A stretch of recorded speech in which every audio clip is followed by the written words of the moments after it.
出嚟飲嘢，我都未收得工啊，下次先啦。到底有冇一日可以早啲收工㗎？我已經連續 OT 咗3晚啦。而家啲 AI 真係幾勁㗎喎，做嘢做快咗好多，喺公司多咗時間硬腳，真係正啊！喂，公司啊，啱啱公佈話要炒晒我哋條 team 啊，因為 AI 咧好多嘢都取代到我哋啲工作，唔使用咁多人啦。我今日 last day 啦，有機會再見啦，拜。死啦，會唔會好快輪到我㗎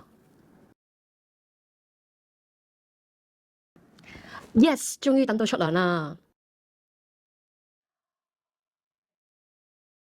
個月份糧好快就找晒卡數，幾時先可以脫貧啊？身為打工仔，呢3樣嘢你仲要幾多樣呢？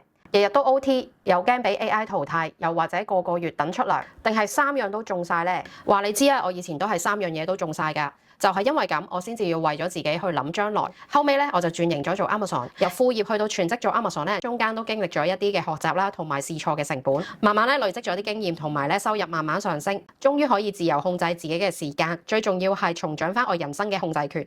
如果你都想重掌翻自己嘅人生控制權，做電商咧就係其中一個唔使用好多時間都可以發展嘅副業。如果你都想了解下我嘅亞馬遜創業經驗，我預備咗一個公開課，除咗分享我嘅成功經驗，仲講咗好多做亞馬遜唔可以唔知嘅秘密。